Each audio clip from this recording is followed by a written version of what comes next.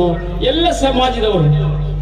ನಾನು IBL meeting ಕರೆದಾಗ ಗೊಲ್ಲರ ಸಮಾಜದವರು ಅವ್ರ ಹೆಸರೇನೋ ಬಂದಿದ್ರು. ಅವರು ಏನ್ ಸಂಸ್ಕಾರ ಅವನಲ್ಲಿ ಸರ್, ನಾವೆಲ್ಲ ಮಾಡ್ಕೊಂಡು ಬರ್ತೀವಿ, ನಾವೆಲ್ಲ ಭಾಗವಹಿಸ್ತೀವಿ ಅಂತಕ್ಕಂಥ ಎಷ್ಟು ಹೆಮ್ಮೆಯಿಂದ ಹೇಳಿದ ಗೊಲ್ಲರ ಸಮಾಜ ಅದ ನೋಡಿ. ಅದಕ್ಕೆ ಪ್ರತಿಯೊಂದು ಸಮಾಜದಲ್ಲಿ ವಿದ್ಯಾವಂತರಾಗಿದ್ದೀರಿ, ಪ್ರತಿಯೊಂದು ಸಮಾಜದಲ್ಲಿ ಸಾಕಷ್ಟು ಸಂಸ್ಕಾರವಂತರಾಗಿದ್ದೀರಿ. ನಿಮಗೆಲ್ಲ ಗೊತ್ತದೆ. ಈ ಚುನಾವಣೆ ಯಾರು ಪ್ರಚಾರ ಮಾಡಬೇಕಾಗಿಲ್ಲ. ಎಲ್ಲರೂ ಯೂಟ್ಯೂಬ್ ನೋಡ್ತೀವಿ, ಎಲ್ಲರೂ ಟಿವಿ ನೋಡ್ತಾ ಇದ್ದೀವಿ, ಎಲ್ಲರಿಗೂ ಪೇಪರ್ಗಳನ್ನು ಓದ್ತೀವಿ. ಯಾರು ಯಾರಿಗೆ ವೋಟ್ ಹಾಕ್ತಾರೆ ಎಲ್ಲ ಗೊತ್ತದೆ, ಯಾರು ಯಾರಿಗೆ ವೋಟ್ ಹಾಕ್ಬೇಕು ಅನ್ನೋದು ಗೊತ್ತದೆ. ಅದಕ್ಕೆ ನಾವೆಲ್ಲ ಯೋಗ್ಯರನ್ನ ಆರಿಸ್ತಕ್ಕಂಥ ಕೆಲಸ ಮಾಡೋಣ. ದೇಶ ಬಂದಾಗ ನಾವೆಲ್ಲ ಒಂದು, ಭಾರತ ದೇಶ ಒಂದು, ನಾವೆಲ್ಲರೂ ಒಂದು, ನಮಗೊಂದೇ ಭಾಷೆ, ನಮಗೊಂದೇ ಜಾತಿ ಇಂತಕ್ಕಂಥ ಐಕ್ಯತಾ ಮನೋಭಾವದಿಂದ ದೇಶ ಕಟ್ಟಬೇಕು. ನಮ್ಮ ಪ್ರಧಾನ ಮಂತ್ರಿಯವರು ಹೇಳ್ತಾರೆ ಒಂದ್ಸಲ, ಇರ್ಲಿ ರಾಜಕೀಯ ವ್ಯಕ್ತಿಗಳನ್ನ ವರ್ಣನೆ ಮಾಡ್ಲಿಕ್ಕೆ ಹೋಗೋದಿಲ್ಲ. ಅವರ ಭಾವನೆ ನನ್ನ ಅಂತರಂಗಕ್ಕೆ ಹೆಂಗ್ ತಟ್ಟಿತು ಅಂತ ಹೇಳ್ತಾ ಇದ್ದೀನಿ. ಒಮ್ಮೆ ನಮ್ಮ ಪ್ರಧಾನಮಂತ್ರಿ ನರೇಂದ್ರ ಮೋದಿ ಅವರು ಯಾವುದೋ ಒಂದು ಸೋಲ್ಜರ್ ಕಾನ್ಫರೆನ್ಸ್ ಹೋಗಿದ್ರು. ಅಲ್ಲಿ ಹೇಳ್ತಾ ಏನ್ ಹೇಳಿದ್ರು, ನೀವೆಲ್ಲ ದೇಶಕ್ಕಾಗಿ ನಿಮ್ಮ ಧ್ಯೇಯವನ್ನೇ ಬಲಿದಾನ ಮಾಡ್ತಾ ಇದ್ದೀರಿ, ಬಹಳ ದೊಡ್ಡ ಪುಣ್ಯವಂತರು. ಆದ್ರೆ ನಾನೇನ್ ಮಾಡ್ಲಿಕ್ಕೆ ಸಾಧ್ಯದ? ಈ ದೇಶಕ್ಕಾಗಿ ಧ್ಯೇಯವನ್ನು ಸವಿಸ್ತೀನಿ, ದೇಶಕ್ಕಾಗಿ ಸೇವೆಯನ್ನು ಕೊಡ್ತೀನಿ. ಈ ಧ್ಯೇಯವನ್ನ ನಾನು ದೇಶಕ್ಕಾಗಿ, ಸೇವೆಗಾಗಿ, ದೇಶದ ಒಂದು ಅಭ್ಯುದಯಕ್ಕಾಗಿ ನಾನು ಇದನ್ನು ಸವಿಸ್ತೀನಿ. ಈ ಒಂದು ಭಾಗ್ಯ ನನಗೆ ಕೊಟ್ಟಿದ್ದೀರಲ್ಲ ಪ್ರಧಾನಮಂತ್ರಿ ಮಾಡಿ, ನಾನು ನಿಮ್ಮ ಪ್ರಧಾನಿ ಅಂತ ಅಲ್ಲ, ನಾನು ನಿಮ್ಮ ಪ್ರಧಾನ ಸೇವಕ ಅಂತಕ್ಕಂಥ ಮಾತು ಹೇಳಿದ್ರು. ಯಾರ್ಯಾರನ್ನ ಟೀಕೆ ಮಾಡ್ತಾರೆ, ನಾನು ಟೀಕೆ ಮಾಡೋದಿಲ್ಲ. ಆದ್ರೆ ಅವ್ರು ಹೇಳ್ತಕ್ಕಂಥ ಅಂತರಂಗದಲ್ಲಿ ಇರ್ತಕ್ಕಂಥ ಭಾವವನ್ನು ನಿಮ್ಮ ಎದುರಿಗೆ ಹೇಳಿದೀನಿ. ಅದಕ್ಕೆ ತಾವೆಲ್ಲ ಏನಾಗಬೇಕು, ಹಿಂದೂ ಸಮಾವೇಶ ಅಂದ್ಕೊಳ್ಳಿ ಅಪ್ಪಗಳಂದ್ರು. ನಾನು ಬಬಲೇಶ್ವರದಲ್ಲಿ ಅವರು ಒಳ್ಳೆ ಕಾರ್ಯಕ್ರಮದಲ್ಲಿ ಭಾಗವಹಿಸಿದ್ದಾರೆ. ಅಪ್ಪಗಳ ತಾವು ಭಾಗವಹಿಸಿ ಬಹಳ ಸಂತೋಷ ತಂತು ಅಂತೆ. ಏನ್ರಿ ಪಾಟೀಲ್ 3 ಸಲ ಪೊಲೀಸ್ ಅಧಿಕಾರಿ ಬಂದಿತ್ತು ಅಂದ್ರು. ನೋಡಿ, ನಾವು ಹಿಂದೂ ಅಂದ್ಕೊಳ್ಳಿಕ್ಕೆ, ಹಿಂದೂ ಸಮಾವೇಶದಲ್ಲಿ ಭಾಗವಹಿಸ್ಬೇಕಂದ್ರೂ ಸಹಿತ ಹಿಂದೂ ರಾಷ್ಟ್ರದಲ್ಲಿ ಇದ್ಕೊಂಡು ಪೊಲೀಸ್ ಅಧಿಕಾರಿ ಮಾಡ್ಕೋಬೇಕಾ? ಅದಕ್ಕೆ ಇದೆಲ್ಲ ಸಮಸ್ಯೆಗಳು ನಮಗ್ ಬಂದಿದ್ದಾವೆ. ಅದರ ಸಲುವಾಗಿ ನಾವುಗಳೆಲ್ಲ ಭಾರತೀಯರು ಒಂದು ಅಂತಕ್ಕಂಥ ಭಾವ ನಮ್ಮಲ್ಲಿರಬೇಕು. ಆದ್ರೆ ನಾನು ಇನ್ನು ಅಪ್ಪಗಳು ಬಹಳ ಚೆನ್ನಾಗಿ ಮಾತನಾಡ್ತಾರೆ, ಹಿಂದೂ ಸಂಸ್ಕಾರದ ಬಗ್ಗೆ ಅವ್ರು ಹೇಳಿಕೊಡ್ತಾರೆ. ಅದಕ್ಕೆ ನಾನು ಹೆಚ್ಚಿಗೆ ಹೇಳಿಕ್ ಹೋಗುದಿಲ್ಲ. ಆದ್ರೆ ನಾನು ಒಂದು ಮಾತನ್ನ ತಮಗೆ ಏನ್ ಹೇಳಲಿಕ್ಕೆ ಇಚ್ಛೆ ಮಾಡ್ತೀನಿ ಅಂದ್ರೆ, ನಾನ್ ಕನ್ನಡ ಶಾಲೆಯೊಳಗಿದ್ದಾಗೂ ಕೂಡ ಹಳೆ ಪುಸ್ತಕಗಳನ್ನು ಓದ್ತಕ್ಕಂಥ ಅಭ್ಯಾಸ. ಮೊಮ್ಮಕ್ಕಳ ಬಳಿ ಹೋದಾಗ ಒಂದು ಹಳೆಯ ಪುಸ್ತಕ ಸಿಕ್ತು. ಅದರಲ್ಲಿ 5ನೇ ತರಗತಿಗೊಂದು ನಮ್ಮ ಕನಸು ಅಂತಕ್ಕಂಥ ಒಂದು ಪದ್ಯ ಬರೆದಿದ್ದಾರೆ ಶಂಭು ಬಿರಾದಾರ್ ಅವರು, ಮಕ್ಕಳ ಸಾಹಿತಿಗಳು. ಅವ್ರು ನಮ್ಮ ಮಾವಂದಿರಿ ಆಗ್ಬೇಕು. ಅದನ್ನ ಸ್ವಲ್ಪ ಓದಿ ಹೇಳ್ತೀನಿ ನೋಡಿ, ಎಷ್ಟು ಸುಂದರವಾಗಿ ಹೇಳಿದ್ದಾರೆ. ಯಾಕಂದ್ರೆ ಹಾಡ ಡ್ಯಾನ್ಸ್ ಅಂದ್ರ ಎಲ್ಲರಿಗೂ ಇಷ್ಟ. ಅದಕ್ಕೆ ನಾವು ಎಳೆಯರು, ನಾವು ಗೆಳೆಯರು, ಹೃದಯ ಹೂವಿನ ಹಂದಿರ, ನಾಳೆ ನಾವೇ ನಾಡ ಹಿರಿಯರು, ನಮ್ಮ ಕನಸು ಸುಂದರ. ಹಿಂದೂ ಮುಸ್ಲಿಂ ಸಿಖ್ ಕ್ರೈಸ್ತರೆಲ್ಲ ಒಂದೇ ಭಾರತ ಮಂದಿರ, ಶಾಂತಿ ದಾತನ ಗಾಂಧಿ ತಾತನ ಎದೆಯ ಬಾನಿನ ಚಂದಿರ. ಜಾತಿ ರೋಗದ ಭೀತಿ ಕಳೆಯುತ್ತ ಪ್ರೀತಿ ಮಾರ್ಗದಿ ನಡೆದೆವು, ಒಂದೇ ಮಾನವ ಕುಲವ ಎನ್ನುತ್ತ ವಿಶ್ವ ಧರ್ಮವ ಪಡೆದೆವು. ವೈರ ಮತ್ಸರ ಸ್ವಾರ್ಥ ವಂಚನೆ ಕ್ರಿಮಿಗಳೆಲ್ಲವ ತಡೆದೆವು, ದೇಶ ಸೇವೆಗೆ ದೇವೆ ಸಹಿಸುವ ದೀಕ್ಷೆ ಹಿಂದೆ ತೊಡುವೆವು. ನೋಡಿ ಎಷ್ಟು ಸುಂದರವಾದಂತ ಕವನವನ್ನು ಬರೆದಿದ್ದಾರೆ. ಇದರಲ್ಲಿ ಎಲ್ಲ ಹಿಂದೂಯಿಸಂ ಬಂದ್ಬಿಟ್ಟ. ಅದರ ಸಲುವಾಗಿ ಪ್ರಾಥಮಿಕ ಶಾಲೆಯಲ್ಲಾಗಲಿ ಮಾಧ್ಯಮಿಕ ಶಾಲೆಯಲ್ಲಾಗಿ ಮಕ್ಕಳಿಗಿಂತ ಕವನಗಳನ್ನ ಓದಿಸ್ತಕ್ಕಂಥ, ಮಕ್ಕಳಿಗಿಂತ ಕವನಗಳನ್ನ 10 ಸಾರಿ ಈ ಕವನಗಳನ್ನ ಓದಿ ಬೈಪಾಟ್ ಮಾಡಿಸ್ತಿದ್ರೆ ನಮಗೆ. ಅದನ್ನ ನಾವು ಮಾಡಬೇಕಾಗಿದೆ. ಆಗ ಈ ಒಂದು ಹಿಂದೂ ಸಂಸ್ಕೃತಿ ಆಗಲಿ ಸಂಸ್ಕಾರ ಆಗಲಿ ದೊಡ್ಡದಾಗ್ತದೆ, ಬೆಳೀತದೆ, ಏಕಭಾವ ಬರ್ತದೆ. ನಮಗೆಲ್ಲರಿಗೂ ಒಂದು ದೇಶ, ಒಂದು ಭಾಷಾ, ಒಬ್ಬರೇ ದೇವರು ಬೇಕಾಗಿಲ್ಲ. ನಮ್ಮ ದೇಶ ವಿವಿಧ ಭಾಷೆಗಳ, ವಿವಿಧ ಸಂಪತ್ತಿನಿಂದ ಕೂಡಿದಂತ ದೇಶ. ಬೇರೆ ಬೇರೆ ವಿವಿಧತೆ ಇದೆ, ಸಂಪತ್ತಿನಲ್ಲಿ ವಿವಿಧತೆ ಇದೆ, ಭಾಷೆಯಲ್ಲಿ ವಿವಿಧತೆ ಇದೆ, ಆಚಾರ ಸಂಪ್ರದಾಯದಲ್ಲಿ ವಿವಿಧತೆ ಇದೆ. ಎಲ್ಲವುಗಳನ್ನ ಒಗ್ಗೂಡಿಸಿಕೊಂಡು ಹೋದರೂ ಕೂಡ ನಮ್ಮ ಭಾವೈಕ್ಯತೆ ಒಂದಾಗಿದ್ರೆ ನಾವು ಹಿಂದೂ ರಾಷ್ಟ್ರವನ್ನ, ಹಿಂದೂ ದೇಶವನ್ನ, ಭಾರತವನ್ನ, ಸನಾತನ ಹಿಂದೂ ಭಾರತ ಎಷ್ಟು ಶ್ರೇಷ್ಠ ಆಗಿತ್ತು, ಎಷ್ಟು ಉನ್ನತವಾಗಿತ್ತು, ಆ ಚರಿತ್ರೆಯ ವಿಚಿತ್ರ ಚರಿತ್ರೆಯ ಉತ್ಥಾನ ಮಾಡಬೇಕಾದದ್ದು ನಮ್ಮ ಕೆಲಸವೇ. ಎಲ್ಲರೂ ಸಂಸ್ಕಾರವನ್ನು ಪರಿವರ್ತನೆ ಮಾಡಬೇಕಾಗಿದೆ. ಇವತ್ತ ನಾವು ಶ್ರೇಷ್ಠರಾಗ್ತಕ್ಕಂಥ ಕಾಲ ಬಂದದೆ. ಅದಕ್ಕೆ ನಾವೆಲ್ಲರೂ ಶ್ರೇಷ್ಠ ಆಗಬೇಕು. ಭಾರತ ದೇಶವನ್ನ ನಾವು ಅತ್ಯಂತ ಸಂಸ್ಕಾರಯುತ ದೇಶವನ್ನಾಗಿ ಕಟ್ಟಬೇಕು. ಮುಂದಿನ ಮಕ್ಕಳಿಗೆ ಮಾರ್ಗದರ್ಶಿ ಆಗ್ತಕ್ಕಂಥ ದೇಶವನ್ನು ಕಟ್ಟಬೇಕು ಅಂತಕ್ಕಂಥ ಮಾತು ಹೇಳ್ತಾ, ಇವತ್ತಿನ ಈ ಸಂದರ್ಭದಲ್ಲಿ ನನಗೆ 10 ನಿಮಿಷ ಕೊಟ್ಟರು ಕೂಡ ಏನೋ 2 ಮಾತುಗಳನ್ನು ಹೇಳಲಿಕ್ಕೆ ನಾನು ಪ್ರೇರಣೆಗೊಂಡು ಹೇಳಿದ್ದೀನಿ. ಅದಕ್ಕೆ ತಾವೆಲ್ಲ ಸಹಕರಿಸಿದಿರಿ. ತಾವೆಲ್ಲ ಈ ಒಂದು ಸಮಾರಂಭಕ್ಕೆ ಬಹಳ ಉತ್ಸುಕತೆಯಿಂದ ಭಾಗವಹಿಸಿದಿರಿ. ಬಹಳ ಅಚ್ಚುಕಟ್ಟಾಗಿ ಈ ಕಾರ್ಯಕ್ರಮವನ್ನು ನಿರ್ವಹಿಸಿದಿರಿ. ಶೋಭಾ ಯಾತ್ರೆ ಆಗಲಿ, ಸಮಾರಂಭ ಆಗಲಿ, ಎಲ್ಲ ಅಚ್ಚುಕಟ್ಟಾಗಿ ನಿರ್ವಹಿಸಿದಿರಿ.